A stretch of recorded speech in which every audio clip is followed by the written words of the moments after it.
तौर पर मुश्किलें बढ़ चुकी हैं संजू बाबा की और कोई ऑप्शन उस तरह का फिलहाल नहीं दिखता जिससे उन्हें बड़ी राहत मिल सके और वो मायूसी हर जगह देखी जा रही है, चाहे उनके वकीलों की बात करें या फिर प्रिया दत्त जो उनकी बहन सुप्रीम कोर्ट के अंदर मौजूद रही, बाहर निकली तो वो रो रही थी और संजय दत्त जो अपने घर पर लगातार टीवी चैनल को वो स्विच करके देखते हुए नजर आ रहे थे और पल पल की जानकारी लेने की कोशिश, लेकिन उन्हें फाइनली राहत नहीं मिली। उसके बाद वो भी फूट फूट कर रोने लगे। अब सवाल बड़ा ये है कि आखिर ऑप्शन क्या बचता है। लगातार इसी पर हम चर्चा कर रहे हैं और आपको बता दें हमारे साथ एक और खास मेहमान इस बीच जुड़ चुके हैं। हमारे साथ जुड़े हैं पुनीत मित्तल जो कि सुप्रीम कोर्ट के वकील हैं। पुनीत, स्वागत है आपका और सवाल आप ही से ले लेती हूं मैं कि अभी फिलहाल आगे की राह किस तरह की नजर आती है आपको संजय दत्त की?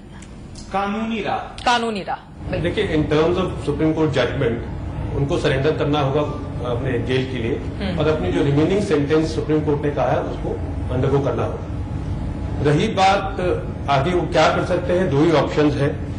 ये तो या रेमिशन के लिए लगाएं, उनको सरकार से मर्जी मांगे तो आर्टिकल 72 में प्रेसिडेंट ऑफ इंडिया और आर्टिकल 161 ऑफ द कॉन्स्टिट्यूशन में गवर्नर स्टेट के कुछ राहत उनको दे सकते हैं।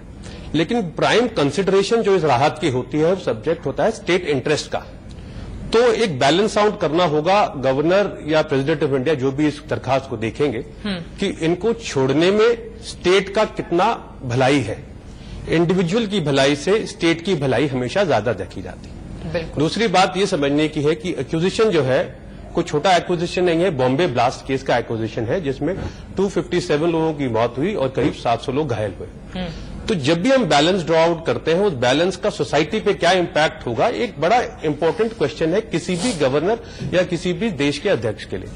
तो प्रेसिडेंट ऑफ इंडिया को इन सब चीजों को मद्देनजर रखते हुए अल्टीमेटली उस पर क्या डिसीजन लेंगे वो तो खैर एग्जीक्यूटिव ऑर्डर है, उस ऑर्डर को इन सर्कमस्टांसेस में इवैल्यूएट किया जाए। जिन बातों का आप जिक्र कर रहे हैं जरा बताइए अगर प्रक्रिया को अपनाया जाता है संशोधन जी ये, क्योंकि उनको ना अब वो मुंबई ब्लास्ट के केस में सजा नहीं है, उससे वो बरी हो चुके हैं पहले ही। ये केवल आर्म्स एक्ट के तहत सजा है, बस इतना है। इसलिए वो कोई भी कंसिडरेशन उसके आधार पर होगा। और मैं तो देखो, मैं इस समय आपके चैनल पर जो मेरी समझ है उसके आधार पर तो मैं ये अनुमान लगाने के लिए जो है बिल्कुल सुनिश्चित हूं मिल जाएगी कि राष्ट्रपति के यहाँ मैं पहले से भी कह रहा हूं कि उनके सामने भले अभी पुनर्विचार याचिका में तो संभावना बिल्कुल नहीं है क्योंकि सुप्रीम कोर्ट ने बहुत सोच समझ के दिया है, लेकिन राष्ट्रपति के यहां से राहत मिलने की 100% संभावना मुझे दिखाई दे रही है। और मुझे ये लगता है कि ये होगा।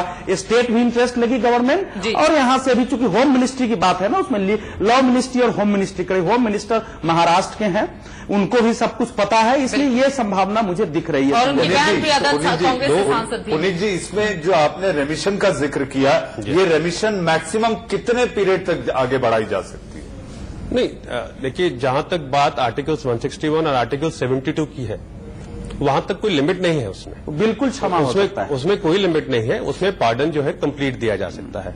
लेकिन उनके पास अभी दो ऑप्शन सुप्रीम कोर्ट में एग्जॉस्ट करना बाकी है, एक रिव्यू पिटीशन और एक क्यूरेटिव पिटीशन जो वो लगा सकते हैं। उसका स्कोप हालांकि जरूर लिमिटेड होता है लेकिन वो एक लीगल ऑप्शन अभी अवेलेबल है। 161 और 72 आर्टिकल के तहत जो पावर है वो स्टेट एग्जीक्यूटिव की पावर है और उस एग्जीक्यूटिव की पावर के ये जरूरी नहीं है कि एप्लीकेशन ही लगाएं। जेल सुप्रिटेंडेंट या कोई भी अपनी रिपोर्ट वहां भेज दे उसके ऊपर भी एक्ट किया जा सकता है।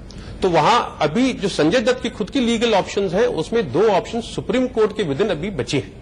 तो क्या आपको लगता है कि राष्ट्रपति के पास क्षमा याचिका लगाने के पहले इन दोनों ही चरणों से उन्हें गुजरना होगा, रिव्यू पिटीशन और जैसा कि आपने जिक्र किया क्यूरेटिव पिटीशन, इन दोनों? ये एक ऐसा सब्जेक्ट है जो जजमेंट को पढ़ने के बाद उनके काउंसिल इवैल्यूएट करें जी। क्योंकि रिव्यू का मतलब है कि आप कुछ ऐसी बात पॉइंट आउट करना चाह रहे हैं सुप्रीम कोर्ट में कि ये गलत तरीके से फैसला अप्रिशिएट नहीं किया गया जी, या एविडेंस इस तरीके से अप्रिशिएट नहीं की।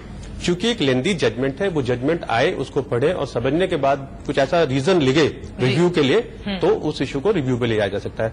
और क्यूरेटिव का तो उससे भी लिमिटेड स्कोप है जहां लीगल इश्यू बिल्कुल इन्वॉल्व है, जहां लीगल इश्यू गलत तरीके से एड्रेस हो गया जी। तो वो ये जो इश्यू है वेदर रिव्यू और क्यूरेटिव लगाना है वो जजमेंट का अध्ययन करने से पहले शायद कहना प्रीमेच्योर होगा जी। नहीं, लेकिन एक बात और, मैंने जहां तक संविधान पढ़ा है, मित्तल जी भी सहमत होंगे कि राष्ट्रपति के यहाँ जाने के लिए ये प्रोसेस पूरा करना जरूरी नहीं है, ये अनिवार्यता नहीं है। राष्ट्रपति के यहाँ वो सीधे भी जा सकते हैं, बिल्कुल जा सकते हैं। ये इसके लिए ये यानी कि कुल मिलाकर संजय